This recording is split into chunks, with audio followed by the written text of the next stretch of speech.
بسم الله الرحمن الرحيم. إن الحمد لله نحمده ونستعينه ونستغفره ونعوذ بالله من شرور أنفسنا ومن سيئات أعمالنا، من يهده الله فلا مضل له ومن يضلل فلا هادي له، وأشهد أن لا إله إلا الله وحده لا شريك له، وأشهد أن محمدا عبده ورسوله صلى الله عليه وعلى آله وسلم. أما بعد، فها نحن من جديد مع شرح هذا الكتاب المبارك المفيد، وهو شرح كتاب التوحيد. قال المؤلف رحمه الله تعالى في الفصل 10: قال: باب لا يذبح لله بمكان يذبح فيه لغير الله. ومقصود المؤلف رحمه الله هو بيان تحريم الذبح لله بمكان يذبح فيه لغير الله، بيان التحريم كما قال الشيخ العصيمي حفظه الله. وقول المؤلف باب لا يذبح لله بمكان يذبح فيه لغير الله، قوله لا يذبح قد يكون له معنيان. قد تكون لا بمعنى النهي، يعني لا تذبح، وقد تكون لا بمعنى النفي، يعني لا يذبح المسلم لله في مكان يذبح فيه لغير الله، وكلاهما متقاربان يدل في المعنى، يعني في المقصود، وهو بيان تحريم ذلك، بيان تحريم ذلك. وقد أتى المؤلف رحمه الله تعالى في هذا الباب بدليلين اثنين: آية وحديث. أما الآية فهي قوله تعالى في سورة التوبة: لا تقم فيه أبدا، يعني في مسجد الضرار، قال لا تقم فيه أبدا. والدليل الثاني حديث ثابت ابن الضحاك قال: نذر رجل أن ينحر إبلا ببوانة، فسأل النبي صلى الله عليه وسلم فقال: هل كان، يعني قال النبي: هل كان فيها، يعني في بوانة، هل كان فيها وثن من أوثان الجاهلية يعبد؟ قالوا لا. قال: فهل كان فيها عيد من أعيادهم؟ قالوا لا. فقال رسول الله صلى الله عليه وسلم: أوف بنذرك، فإنه لا وفاء لنذر في معصية الله. يعني لو كان هذا المكان يذبح فيه لغير الله لكانت معصية، ولا يجوز لك الوفاء بهذا النذر في هذا المكان. لذلك قال عليه الصلاة والسلام: أوف بنذرك، فإنه لا وفاء لنذر في معصية الله ولا فيما لا يملك ابن آدم. يعني لا تنذر لله شيء لا تملكه، لا تملكه، شيء لا سلطة لك عليه، لا يمكنك أن تفعله، هذا لا يجوز أن تنذره. هذا الحديث رواه أبو داود وإسناده على شرط البخاري ومسلم. Donc, dans ce chapitre numéro 10, l'auteur, rahimahullah ta'ala, va nous parler du jugement concernant le fait d'immoler et de sacrifier pour Allah dans un lieu où les gens ont pour habitude de sacrifier pour autre qu'Allah. Alors le chapitre précédent, c'était le jugement concernant le fait de sacrifier et d'immoler pour autre qu'Allah. D'accord? Ça, on a dit que c'était du shirk, shirk akbar, shirk majeur. Ici, la question est légèrement différente. Qu'en est-il du fait de sacrifier pour Allah cette fois-ci, mais dans un lieu qui est particulièrement connu pour les sacrifices à autre qu'Allah Azza wa Jal. Et comme dit Cheikh al-Usaymi, hafidahullah, il dit ce que l'auteur veut dire par ce titre, c'est l'interdiction formelle en islam d'immoler et de sacrifier une bête dans un lieu où les gens sacrifient pour autre qu'Allah, même si toi, tu le fais pour Allah. Tabaraka wa ta'ala. Et dans ce chapitre, l'auteur, rahimahullah ta'ala, cite deux dalils, deux preuves. La première étant un verset et la deuxième un hadith. Donc un verset et un hadith. Alors la première preuve, c'est le verset numéro 108 de sourate le Repentir, qui a pour sens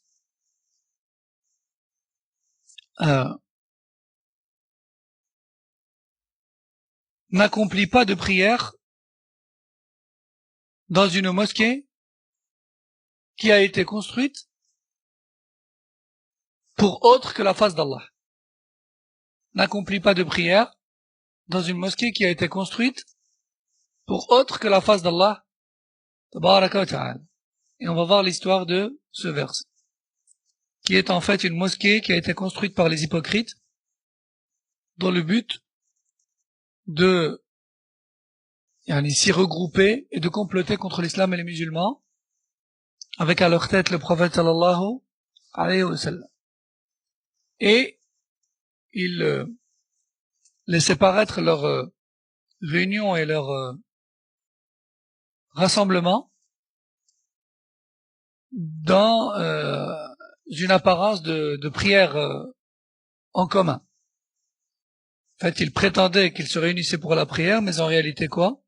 En réalité, ils complotaient dans cette mosquée-là, Masjid al-Dirar, contre l'islam et les musulmans. Donc, Allah Azza wa Jalla a interdit au prophète sallallahu alayhi wa sallam de prier dans cette mosquée qui n'a pas été bâtie pour la face d'Allah tabaraka wa ta'ala. Alors bien sûr, seul Allah Jalla wa Ala sait les intentions de ceux qui construisent la mosquée. Ce que je veux dire par là, c'est qu'il n'appartient à personne aujourd'hui de dire je ne prie pas dans telle ou telle mosquée, car elle n'a pas été construite sincèrement pour Allah. Je ne peux pas dire ça. Car, dans cette histoire de Masjid al-Dirar, c'est Allah Azza wa Jalla qui a informé le prophète sallallahu alayhi wa sallam. D'ailleurs, le prophète sallallahu alayhi wa sallam s'était engagé auprès d'eux de venir accomplir la prière là-bas. Et c'est Allah Azza wa Jalla qui l'a informé de leurs intentions et de leur complot. Deuxième preuve sur l'interdiction d'accomplir un acte d'adoration pour Allah dans un lieu où d'autres actes de culte semblables d'apparence sont accomplis pour autre qu'Allah Jalla wa Ala. Le deuxième dalil, c'est le hadith rapporté par Thabit ibn al-Dahhak. Allah l'agrée dit, un homme avait promis à Allah Azza wa Jal, c'est-à-dire il avait fait un vœu pieux, il avait promis à Allah Azza wa Jal, avant l'islam, de sacrifier des chameaux dans un lieu qui s'appelle Bouana. Puis ensuite il a embrassé l'islam. Et il a posé la question au prophète sallallahu alayhi wa sallam. Il lui a dit, oh messager d'Allah, j'ai promis avant l'islam de sacrifier des chameaux à Bouana. Dois-je toujours le faire ou non? Et le prophète sallallahu alayhi wa sallam a posé deux questions. La première, est-ce que à Bouana, il y avait des idoles adorées en dehors d'Allah à l'époque? C'est-à-dire, est-ce que les gens adoraient des idoles là-bas, que ce soit en immolant et en sacrifiant des bêtes ou autres? Ils ont dit non. Il a dit, est-ce qu'à Bouana, il y avait des événements et des fêtes polythéistes à l'époque, dans lesquelles les gens, bien sûr, sacrifiaient et immolaient également? Ils ont dit non. Alors le prophète sallallahu alayhi wa sallam a dit, accomplis donc ton vœu pieux et va sacrifier ces chameaux, car en réalité, le fils d'Adam ne doit tenir aucune promesse qui contient un péché, ni qu'il est incapable d'accomplir. Yani si cet endroit-là avait été un endroit où les gens avaient l'habitude de sacrifier pour autre qu'Allah, ça aurait été un péché pour lui de sacrifier à cet endroit-là, même si lui, il le fait pour Allah. Et on va voir après pourquoi. Et aussi donc, le prophète sallallahu alayhi wa sallam en profite pour donner un autre enseignement qui est que il n'est pas permis à l'être humain de promettre à Allah ce qu'il est incapable de faire. Rapporté par Abu Daoud, et sa chaîne de transmission répond aux conditions d'authenticité de Bukhari et Muslim. Donc voilà, ça c'est les seuls dalils du chapitre, il y en a que 2, et donc Cheikh Najmi rahimahullah va nous commenter ces 2 dalils seulement. قال الشيخ النجمي قول الله تعالى لا تقم فيه أبدا لا تقم فيه أبدا. المراد هنا بالقيام في مسجد الضرار أي الصلاة فيه، كما قال ابن كثير رحمه الله في تفسيره لهذه الآية. قال لا تقم فيه أبدا نهي له صلى الله عليه وسلم والأمة تبع له في ذلك عن أن يقوم فيه أي يصلي أبدا. انتهى الكلام على هذه الآية. فيها نهي من الله عز وجل لرسوله صلى الله عليه وسلم أن يقوم في مسجد الضرار الذي بناه أهله إرصادا لمحاربة الله ورسوله صلى الله عليه وسلم وإحياء لذكر وفكر ذلكم الخبيث الذي حارب الله ورسوله وفر من الإسلام حين انتشر في المدينة، وهو أبو عامر الفاسق الذي يقال له الراهب. طبعا الراهب هو العابد المعتزل في الصومعة التارك للدنيا من النصارى، هذا هو الراهب. فادعى الإسلام وجمع حوله جمعا من المنافقين ونشر فيهم فكره ومحاربته للدين، وبنوا هذا المسجد الذي هو مسجد الضرار. فالمنافقون قصدوا بهذا المسجد محاربة الله ورسوله صلى الله عليه وسلم، وأن يجتمعوا في هذا المسجد الذي زعموا أنه مسجد للعبادة لينشروا فيه أفكارهم ويبيتوا فيه المكائد للإسلام ونبي الإسلام وللمسلمين. فجاءوا إلى النبي صلى الله عليه وسلم يطلبون منه أن يصلي فيه كعادة المسلمين، فقال لهم نحن الآن على سفر، وكان في ذلك الوقت متأهبا للسفر إلى تبوك، فوعدهم عند رجوعه. فلما رجع صلى الله عليه وسلم وقارب المدينة أنزل الله عليه هذه الآيات: والذين اتخذوا مسجدا ضرارا وكفرا وتفريقا بين المؤمنين وإرصادا لمن حارب الله ورسوله من قبل ولا يحلفن إن أردنا إلا الحسنى والله يشهد إنهم لكاذبون لا تقم فيه أبدا لمسجد أسس على التقوى من أول يوم أحق أن تقوم فيه. ويقصد هنا مسجد قباء على أحد الأقوال.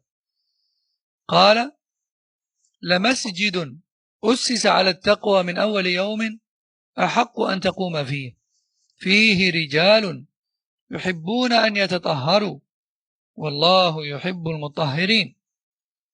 والتي يعني هذه الآية يبين فيها سبحانه وتعالى خبث أولئك القوم ومكيدتهم للإسلام والمسلمين. فلما قدم النبي صلى الله عليه وسلم أرسل من أحرق ذلك المسجد بعد نزول الآيات فيه. ومن هذا يؤخذ أن أماكن العبادة لغير الله لا ينبغي أن تجعل فيها عبادة إسلامية، لأنها بذلك تكون إحياء للأماكن الشركية أو البدعية أو الأماكن المحرمة التي حرب فيها الله ورسوله صلى الله عليه وسلم. وهذه هي مناسبة الآية للترجمة. Donc, عفوا, le premier dalil, comme j'ai dit, qui est le verset concernant la mosquée de Darar, qui a été construite par les hypocrites avec à leur tête Abu Amir al-Fasiq. L'histoire de cette mosquée, c'est que cet homme qui est Abu Amir al-Fasiq, qui était surnommé également le moine, avait prétendu l'islam. Il avait prétendu avoir embrassé l'islam, mais en réalité, il complotait, lui et un groupe de personnes avec lui parmi les hypocrites, ils complotaient contre l'islam et les musulmans. Et ils avaient construit cette mosquée en prétendant s'y réunir pour prier, mais en réalité, ils complotaient.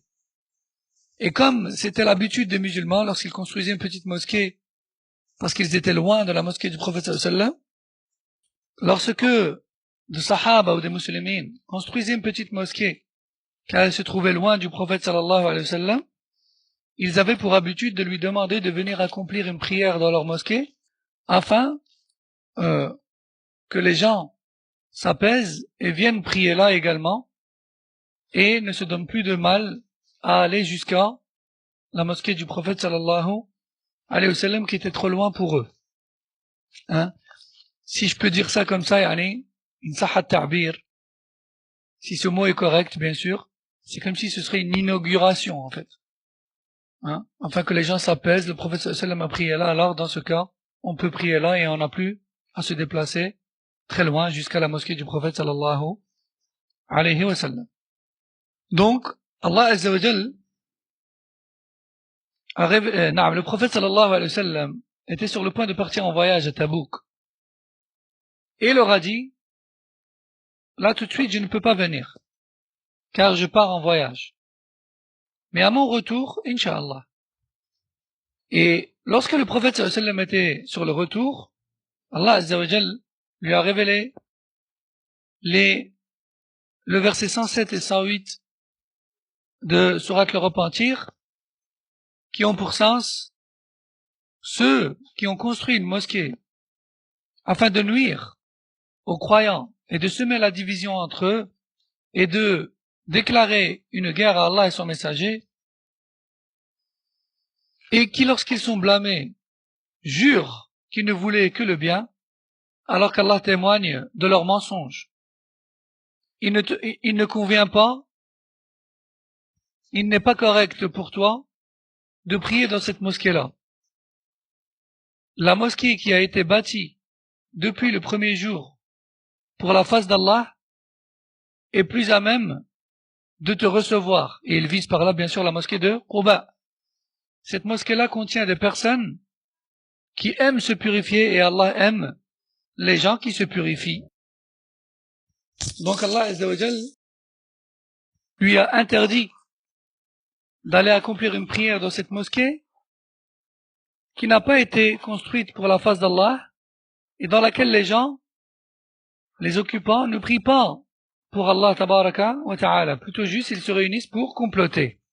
Pour comploter. Cheikh Najmi nous dit, de tout cela, nous tirons donc qu'il n'est pas permis d'adorer Allah Azza wa Jal dans des endroits où autre qu'Allah Jalla wa Ala est adoré. Autre qu'Allah Azza wa Jal est adoré. Pourquoi? Car cela fait revivre les endroits qui abritaient le polythéisme ou les innovations, ou les choses interdites. Le deuxième dalil, c'est le hadith de Thabit ibn al-Dahhak. قال نذر رجل أن ينحر إبلا ببوانة فسأل النبي صلى الله عليه وسلم فقال هل كان فيها وثن من أوثان الجاهلية يعبد؟ قالوا لا. قال هل كان فيها عيد من أعيادهم؟ قالوا لا. فقال عليه الصلاة والسلام أوف بنذرك فإنه لا وفاء لنذر في معصية الله ولا فيما لا يملك ابن آدم. قال الشيخ النجمي لما جاء الذي أخبر أنه نذر أن ينحر إبلا ببوانة فسأل النبي صلى الله عليه وسلم هل في ذلك المكان وثن من أوثان الجاهلية يعبد أو عيد من أعياد أهلها؟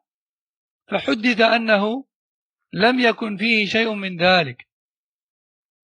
فقال النبي صلى الله عليه وسلم أوف بنذرك، ذلك أنه لو كان فيها إحياء وثن من أوثان الجاهلية أو عيد من أعياد الجاهلية التي كان يعبد فيها غير الله لما أمره النبي صلى الله عليه وسلم بل لنهاه عن الوفاء في ذلك المكان. Donc, le deuxième dalil, c'est le hadith de la personne qui avait promis à Allah Azza wa Jal de sacrifier des chameaux à Bouana. Et le prophète sallallahu alayhi wa sallam lui a posé ces deux questions précédemment citées. est-ce qu'à cet endroit-là, il y avait ou il y a encore une idole adorée en dehors d'Allah? Réponse non. Est-ce qu'à cet endroit, il y avait des événements et des fêtes polythéistes où les gens sacrifient également pour autre qu'Allah? La réponse non. Alors dans ce cas, yani, respecte ton engagement et accomplis la promesse que tu as fait à Allah Azza wa Jal. D'accord? Si l'homme avait dit qu'à cet endroit-là, il y avait ou il y a une idole adorée en dehors d'Allah, ou bien s'il avait dit qu'à cet endroit-là, yani, il y avait ou il y a encore des événements et des fêtes polythéistes, sachant que les polythéistes immolaient et sacrifiaient pour autre qu'Allah, que ce soit pour les idoles ou dans leurs fêtes. Que ce soit pour les idoles ou dans leurs fêtes. C'est ça le lien avec le sujet en fait. Si l'homme avait dit oui, le prophète sallallahu alayhi wa sallam aurait dit non. N'accomplis pas ton sacrifice à cet endroit-là. ثم هناك مسألة وهو أنه إذا التزم العبد بنذر قصد به العبادة لله ولكن أراد أن يكون في مكان كان فيه عيد من أعياد الجاهلية أو وثن من أوثانها فهل يسقط عنه النذر كليا أو يسقط الوفاء في ذلك المكان ويجب في مكان آخر سليم من هذه الأمور؟ هذا محل نظر. فالوفاء بالنذر واجب، وإذا منع من أجل كيفية من كيفياته فلا يمنع بالكلية فيما يظهر لي، بل ينقل إلى مكان سليم من عبادة غير الله عز وجل، وبالله التوفيق. وطبعا يعني قال الشيخ العثيمي حفظه الله: الأسباب التي نهينا من أجلها أن نذبح لله في الأماكن التي يذبح فيها لغير الله الأسباب، يعني أسباب ذلك: أولا النهي عن المشابهة، النهي عن التشبه بالمشركين، لأنهم يذبحون في هذه الأماكن الشركية، فإذا ذبحنا تشبهنا بهم، لا فرق بيننا وبينهم في المظهر. والسبب الثاني سد الذريعة، كي لا نتابع على ذلك حتى يجهل الناس هذا العلم فيقعوا في نفس شرك المشركين. ولو كنا نحن اليوم نذبح لله، لكن ربما أولادنا، أولاد أولادنا، أحفاد أحفادنا لعلهم في يوم من الأيام ما يفهمون، لا يعلمون، فيذبحون لغير الله عز وجل. نعم. ونختم بفائدة، وهي أنه قد يقول قائل أنه جاءت بعض الآثار عن عمر بن الخطاب وغيره تدل على أن بعض السلف صلوا في الكنيسة، والجواب على ذلك من وجهين: أولا أن أصل الكنيسة موضع عبادة الله عند النصارى، ثم طرأ الشرك عليها. والوجه الثاني أنه ليس هناك أي خطر في الشبهة والمشابهة،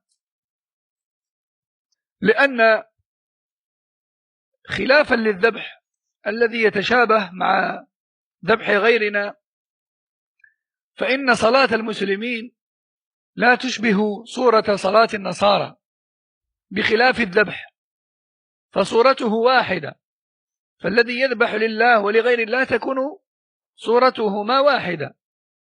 فصلاة المؤمنين فيها ركوع وسجود، وصلاة النصارى لا ركوع فيها ولا سجود. Donc, on clôture avec ce deuxième et dernier dalil, ou plutôt avec un dernier point dans ce dernier dalil. Cheikh Najmi rahimahullah nous dit: une question intéressante se pose.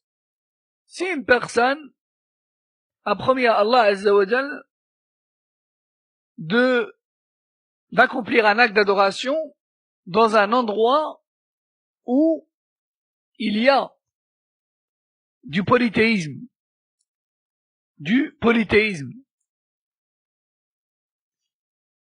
qui ressemble à cet acte d'adoration que lui veut accomplir, bien sûr, comme cet homme qui est venu questionner le prophète sallallahu alayhi wa sallam. Est-ce que, dans ce cas-là, son vœu pieux s'annule et ne doit plus l'accomplir? Ou est-ce qu'il doit juste changer d'endroit? Car le vœu pieux, jusqu'à preuve du contraire, il est obligatoire à accomplir, lorsque c'est pour Allah Azza wa Jal.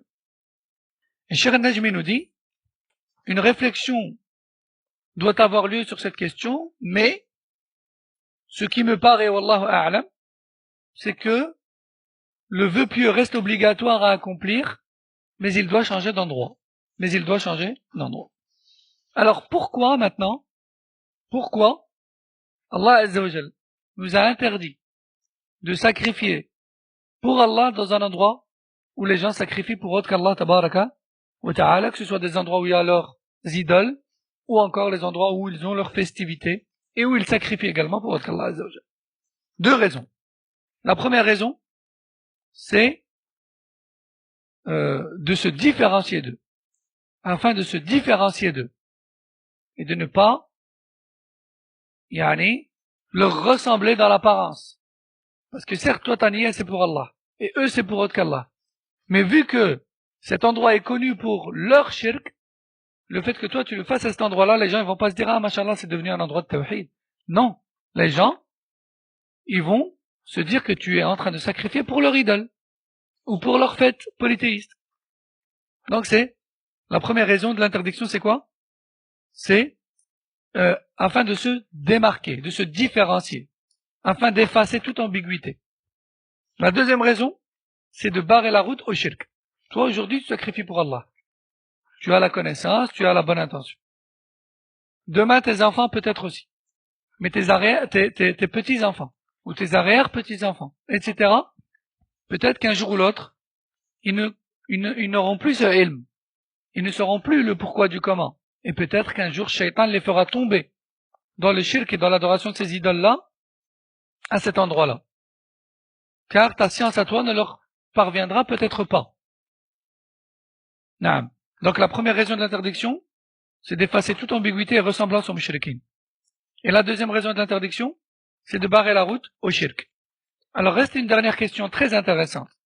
Il se pourrait que certains et certaines se disent, oui, mais il est rapporté que certains salafs, comme à l'époque d'Omar ibn al-Khattab, etc., que certains salafs ont prié dans des églises, et dans l'église, eh bien, clairement et sans aucun doute, autre qu'Allah Azza wa Jalla est adoré.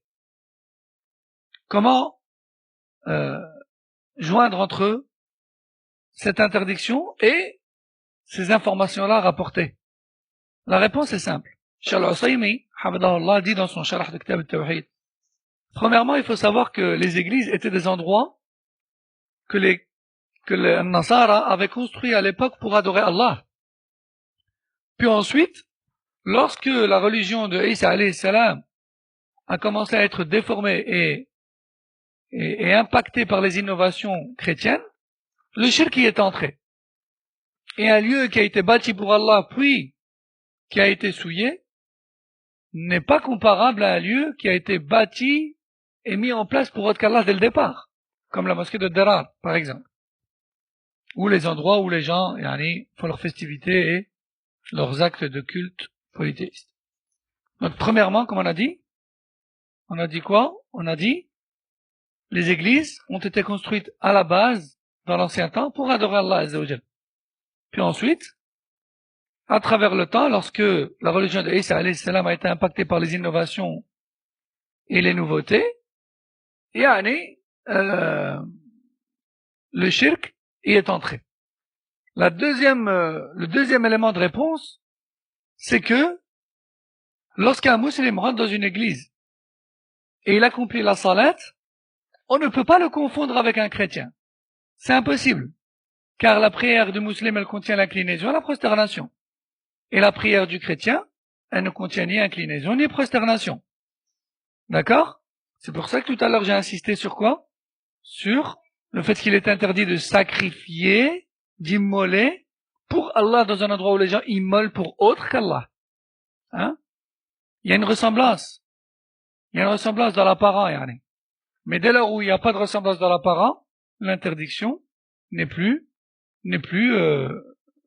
d'actualité, ne nous concerne plus, يعني. هذا والله أعلم وسبحانك اللهم وبحمدك أشهد أن لا إله إلا أنت أستغفرك وأتوب إليك وصلى الله وسلم وبارك على نبينا محمد وعلى آله وصحبه أجمعين والسلام عليكم ورحمة الله وبركاته